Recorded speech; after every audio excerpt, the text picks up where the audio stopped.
Hello everyone, good evening. তো এখন ঘড়িতে ওই 5:30 থেকে না 6টা বেজে গেছে, সরি 6টা বাজে। তো আজকে হচ্ছে দাদার মায়ের বাৎসরিক। সকাল থেকে ব্লগ সেরকম বানায়নি, কারণ ভালো লাগছিল না, ইচ্ছেও করছিল না। বাবা অনেকটাই ভালো আছে। তো ওখানে এখন আমি আর মা যাচ্ছি। মিস্টার দাস ও সকালে গেছে, আর অলি রানীকে পপির কাছে রেখে যাচ্ছি, কারণ ওকে এই ঠান্ডার মধ্যে আর নিয়ে যাবো না।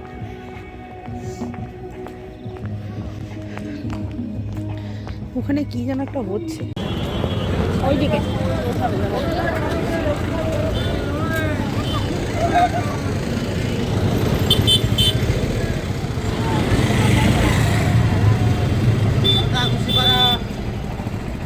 সময়টা কীরকমভাবে আস্তে আস্তে পেরিয়ে যায়, তাই না? দুঃখের সময়গুলো সারা জীবন মানুষের কিন্তু মনে গেঁথে থাকে, ভালো সময়গুলো মনে গেঁথে থাকে, কিন্তু তা হলেও দুঃখের সময়ের দামটা মনে হয় প্রত্যেকটা মানুষেরই মানে দিতে হয় আর কি। এই 1 বছর আগেই আজকের দিনে জেঠি ছিল। ওই তিথি নক্ষত্রের একটা ব্যাপার থাকে, একটা বছরের যে মানে অনুষ্ঠানটা হয় আর কি। তো ব্রাহ্মণ মতে আজকের দিনেই তিথিটা পড়েছে। 1 বছর পূর্তি নাকি আজকের দিনেই হচ্ছে। যদি ডেট দেখা যায় তাহলে কিন্তু গত বছর জানুয়ারি মাসের এই দিনে কিন্তু জেঠি ছিল। যাই হোক, তো মানে মানুষটা চলে গেছে, 1 বছর হয়ে গেল, কীরকমভাবে মানে দেখতে দেখতে কেটে গেল। তো আজকে দাদার মনটা খুবই খারাপ। প্রথমে ভেবেছিলাম যে আমি যাব না, কারণ আমি না এই সব মানে জিনিসগুলো আমি একটুখানি অ্যাভয়েডই করি, আমার একদমই পছন্দ হয় না। কিন্তু মিস্টার দাস বললো যে না, তুমি এসো, আসলে পরে অমিতের ভালো লাগবে। মাও একা একা যাচ্ছিল, কারণ বাবা তো যাবে না, আর মাকে যেতেই হতো, কারণ জেঠু মানে বাবার এই দাদার যে বাবা, সে জেঠু মাকে অনেক করে বলেছে যে সোমা যদি পারো তো একটুখানি এসো। আমি মা বাবা যেহেতু কীর্তন খুবই পছন্দ করে, আর জেঠু না জেঠির জন্য একটু কীর্তন দিয়েছে বাড়িতে, তো সেই জন্যই আর কি মানে জেঠু খুব করে মাকে বলেছিল। তো মা বলেছিল যে বাবার সকালের মানে বিকেলের আর কি ওষুধপত্রগুলোকে দিয়ে তারপরে ওই 5:30 6টা নাগাদ যাব। তো ওই জন্য আর কি পপিকে বলা হয়েছে যে ও বাবার কাছে এসে আছে।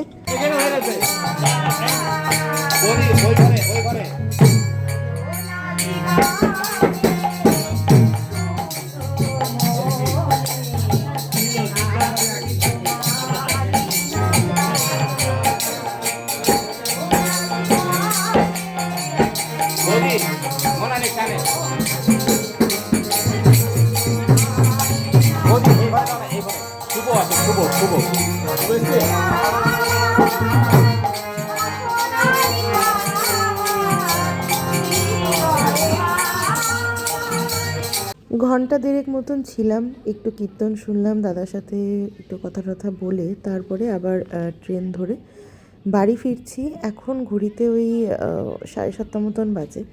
তো বাড়িতে ফিরে ভাবছি একটুখানি পপির সাথে চাকদায় যাব, কারণ আর হাতে একদমই সময় নেই। আর এইবার না এসে থেকে একবারও একটুখানি চাকদায় বেরোয়নি, একটুখানি ঘুরিও নি। তো ভাবলাম যে মা তো আর বেরোবে না, বললো বাবাকে খেতে টেতে দিতে হবে, রাতের রান্নাও আছে টুকটাক। তো বাবা বললো যে আমি বাড়ি চলে যাই, তুই যা। তো আমি, পপি, অলি, এই মিস্টার দাস আর সৌরভ সাহা, হ্যাঁ আমি না নাম ভুলে যাচ্ছি ঠান্ডায়। তো আমরা এখন বেরিয়েছি। আজকে হচ্ছে সুশীলের ফুচকা খাবো আমরা সবাই। যবে থেকে এসছি তবে থেকে ও খাবে না, ওর একটু শরীরটা খারাপ, ও খাবে না, আমরা খাবো। মানে আমি আর মিস্টার দাস তো খাবোই, কারণ ও তো আছে, ও যে কোনো দিন খেয়ে নিতে পারবে। আর আমার তো আমি যাচ্ছি মঙ্গলবারে যাবো, তাহলে কালকে খেয়ে নিবি পেট জুটিয়ে। হ্যাঁ, তো আমি তো আর খেতেই পারবো না। আর সুশীল কাকুর ফুচকা যদি এসে না খেয়ে যদি আমি যাই, সুশীল কাকু না রে, সুশীল দাদা গো, ও যত মানে বয়স যথেষ্ট অল্প, দাদা হয় দাদা। আমি তো ছোট থেকে কাকুই বলে অভ্যস্ত। কাকুই বলতাম, এখন বিয়ের পরে চেঞ্জ করতে হয়, কাকু কাকু লোকের কাছে। তো যাই হোক, সুশীলদার ফুচকা না খেয়ে গেলে এবারে ঘোরতর অন্যায় হয়ে যাবে, পাপস হয়ে যাবে। তো ভেবেছিলাম একটা এগরোলও খাবো, কিন্তু এগরোল আর খাওয়া যাবে না, এগরোলটা অন্য দিন খাবো আবার, বা পরের বার এসে খাবো। কত দিন বাদে নিজের শহরে আবার নিজে একটুখানি ঘুরতে বেরোলাম। সত্যি মেয়েদের বিয়ে হয়ে গেলে পারে না, মেয়েদের জীবনটা কীরকম ঠিক যাযাবরের মতন হয়ে যায়, তাই না? হ্যাঁ বসেছে বসেছে বসেছে, এদিকে মোটামুটি ইয়ে হয়েছে, কিনে নি বুঝলি, কিনে তারপরে যাওয়ার মোটামুটি বিশাল জ্যাম হয়ে গেছে। এখন জ্যাম ছাড়াবে।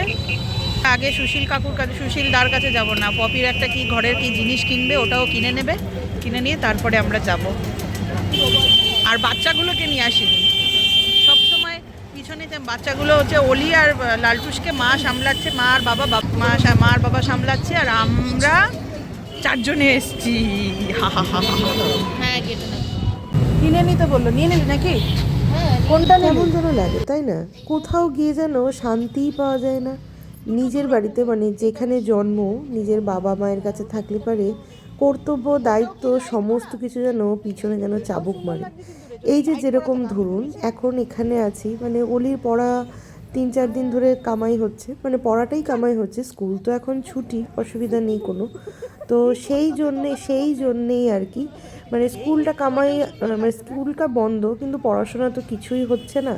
তো আবার বাড়ি যাব, তারপরে অলির পড়াশোনা শুরু হবে। যদিও আমি ওকে সকালের দিকে আর কি একবার ওকে 2 ঘন্টার জন্য পড়তে বসাই, কারণ একেবারেই যদি ছেড়ে দিই না তাহলে খুব মুশকিল, আবার স্কুল খুললেই ওদের সেটের এক্সাম শুরু হবে। তো সেই জন্যেই আর কি ওই 1 ঘন্টা 1.5 ঘন্টায় আর কতটুকুই বা পড়া হয়। আর নিজের বাড়িতে পড়া আর কোথাও এসে পড়া, দুটোর মধ্যে তো তফাৎ আছে, তাই না? যাই হোক, মোটামুটি দায়িত্বে ঘেরা জীবন আমার। ওই এখন স্কুলটা ছুটি বলে তাই রক্ষে এখানে এসে থাকতে পারছি। তো এই ক্ষেপে তো মিস্টার দাস আছে, তো সেই জন্যে আর কি আরও নিশ্চিন্ত যে ও আছে, ও কি খাচ্ছে না খাচ্ছে বা কি খাবে, ডিউটি যাবে, ঘরে ঠিক করে তালাপত্র দেবে কি না, সেই সমস্ত দিক থেকে আর কি নিশ্চিন্ত। তো সব সময় তো আর সেটা সম্ভব হয় না, মানে ওই আর কি অন্ডালে থাকলে পারে চাকদার প্রতি চিন্তা হয় যখন বাবা অসুস্থ হয়। আহ, মানে বাবার তো এখন 2 দিন ছাড়া ছাড়াই কিছু না কিছু প্রবলেম হচ্ছেই। তো সেই সময় সব সময় তো আর সম্ভব হয়ে ওঠে না আসা, মানে ওই বাবার কাছে থাকলে পারে অন্ডালের জন্য মন কাঁদে, ভালো লাগে না বাড়ি যাব। আর যখন অন্ডালে থাকি তখন চাকদার জন্য মন খারাপ হয়। মানে মেয়েদের জীবনটা কিন্তু মানে এইটা দিয়েই ভরা। কোনো মেয়ে বলতে পারবে না যে আমার মানে লাইফে এই প্রবলেমটা হয় না, মানে কোথাও গিয়েই তারা শান্তি পায় না। যাই হোক, আমার বক বক শুনতে শুনতে মোটামুটি পপি গিফট পছন্দ করে নিল, এই ল্যাম্পটা নিল ও শেষমেশ। ভালোই দেখতে লাগছে। আর পপি ওর ঘরের জন্য কিনছে। যাই হোক, পপির এদিকে গিফট প্যাক হচ্ছে, আর আমি দেখছিলাম এই দোকানটাতে না অনেক সুন্দর সুন্দর জিনিস রয়েছে, মানে এই যে টবগুলো আর কি, অনেক বড় বড় গাছ লাগানোর টব, তারপরে ওই কোনায় যে সমস্ত ফুলদানিগুলো থাকে সেইগুলো, স্ট্যান্ড আর কি, তারপরে তো সুন্দর সুন্দর সব ফ্লাওয়ার ভাসগুলো। হ্যাঁ, তো বেশ সুন্দর নকশা করা, বেশ দারুণ দারুণ কালেকশন আর কি। আমারও খুব পছন্দ হচ্ছিল, কিন্তু এই ক্ষেপে আমি সেরকম ব্যাগপত্র নিয়ে আসিনি গুছিয়ে, তাই নিয়ে যাওয়াটা খুব চ্যালেঞ্জিংয়ের ব্যাপার হয়ে যাবে, তাই আর নিলাম না। তো ফাইনালি সমস্ত দিকের কাজ সেরে আমরা সুশীলদার ফুচকা খাওয়ার জন্য লাইন দিয়েছি আর কি, আমি, পপি, সৌরভ, মিস্টার দাসও খুব পছন্দ করে সুশীল কাকুর দাদা সুশীলদার ফুচকা খেতে আর কি। আর এই জায়গাটা থেকে না আমি অনেক ছোট্টবেলা থেকেই আর কি খাই, মানে আমার বয়স আর উনার বিজনেস মোটামুটি একই রকম, মানে বয়স বলতে আমি বলছি আমি যখন মাধ্যমিক দিই সেই সময় থেকে উনি, মানে 2009-10 সাল থেকে উনি এই ফুচকার বিজনেসে রয়েছে। সেই সময় থেকে উনি ফুচকা সেল করছেন আর কি, এখনও অবধি করছে। চাকদার সব থেকে পুরনো ফুচকাওয়ালাগুলোর মধ্যে উনি হচ্ছে একজন। হ্যাঁ, এত ভালো ফুচকা বানায়। আর আলু মাখাটা আমি আজকে সত্যি মানে দেখলাম যে আলুটা কত রকম মশলা দিয়ে মাখে। এতদিন কি বলুন তো, অনেক দিন পরে আবার ওনার মানে সুশীলদার আলু মাখাটা দেখলাম আর কি। আর টক জলের মধ্যে তেঁতুল তো থাকেই, তার সাথে হচ্ছে ধনেপাতা, আর হচ্ছে সব থেকে মানে যেটা একদম থাকবেই সেটা হচ্ছে গন্ধরাজ লেবু। কোনো পাতিলেবু থাকে না, গন্ধরাজ লেবু থাকে, যেই লেবুটার খুব সুন্দর গন্ধ। সেই গন্ধরাজ লেবু দিয়ে টক জলটা হয়। ফুচকা খাবো কি, গন্ধরাজ লেবুর জলটা খেয়েই পেট অর্ধেক ভরে থাকে, এত সুন্দর টেস্ট হয়। আর যেটা আমাদের অন্ডালে আর কি ঘুগনি দেয়, সেই এখানে ঘুগনি দেয়। আমাদের জল ফুচকা খাওয়া হয়ে গেছে, এখন ওই দই ফুচকা খাওয়া আমারও খাওয়া হয়ে গেছে। হ্যাঁ দাও, হাততালি দাও। পেট ভরে জল ফুচকা খেয়েছি, এবার দই ফুচকা খাবো। আমি আর সৌরভ খাবো, আর ওরা তাকিয়ে তাকিয়ে দেখবে। ও না, ওর বরের থেকে হান দেবে, ওই জন্য আমি দেবো না, আমি দেবো না, আমি দেবো না। তুই কালকে এসে খেয়ে যাস, তুই কালকে এসে খেয়ে যাস, আমি তো চলে যাবো। ওর মধ্যে ডাল আর থাকে না রে, বেসন দেয় না রে, কবে তো খাবেই না। এ আগে মানুষে আগে দেয়, আমাকে দিলই না। ওই যে দিয়ে দিয়েছে।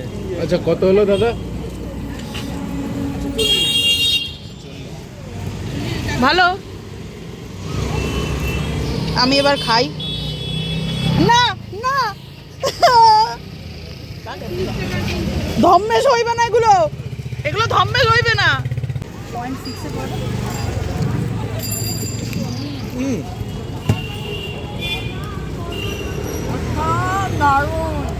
আরেকটা নাও নাও। তুমি খাবে? না তোমরা তো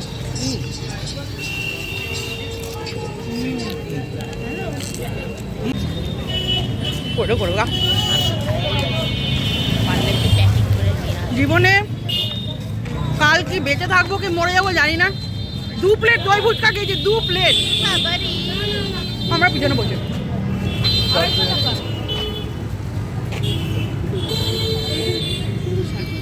ওকে ফোন করতেছে, মা নিয়ে যা।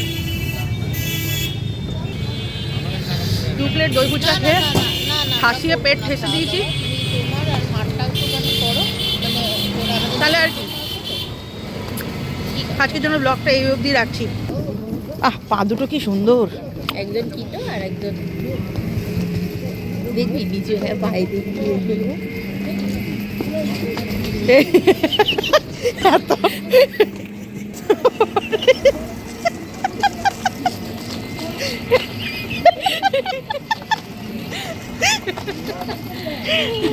সত্যি বাপের বাড়িতে এলে পরে মেয়েরা বাচ্চা হয়ে যায়, তাই না? তারা ভুলেই যায়, হ্যাঁ ও তো, তারা ভুলেই যায় যে তাদেরও একটা সংসার আছে, তাদের একটা বাচ্চা আছে, তাদের বর আছে। আমারটা কি সুন্দর, হ্যাঁ, বাপের বাড়ি থেকে আসলে সোজা যদি চাকরায় যায়, শ্বশুর বাড়ি ক্রস করে দেন, শ্বশুর বাড়ির রিলেটিভদেরও ক্রস করে যায়। এই যে আপনারা আমাদের অন্ডালে ভ্যান দেখা যায় না, আমরা চাকদাতে ভ্যানে করে ঘুরে বেড়াই আগে পিছে। আর আমাদের অন্ডালে ভ্যান, আমার তো মনে পড়ে না চাকরায় আজীবনে পুরো রিক্সায় উঠেছি। হ্যাঁ রিক্সা, না রিক্সায় চল নেই, না, রিক্সা চল নেই। সময়টা খুব তাড়াতাড়ি পেরিয়ে যায়, বিশেষ করে ভালো সময়টা, তাই না? দেখতে দেখতে 3-4 দিন হয়ে গেল আমি চাকদায় এসেছি। এরপরে বাড়িতে যাওয়ার সুর বাজনা শুরু হবে। আর মাত্র 2 দিন, তারপরেই আর কি অলিরানির স্কুল খুলবে, আমাকেও চলে যেতে হবে। পপিও চলে যাবে সামনের সপ্তাহে, ওর টিকিট কনফার্ম হয়ে গেছে। খুব তারপর ফোনে ভিডিও কলে এর মাধ্যমেই আর কি কথা বলা, গল্প করা, এইটুকুই থাকবে। তখন আবার মাস 6 কিংবা 4-5 মাসের অপেক্ষা। তো চলুন আজকের জন্য ভিডিওটা আমি এই অবধি রাখছি, দেখা হবে কালকের একটা ভিডিওতে। তো আজকের জন্য টাটা, গুড নাইট।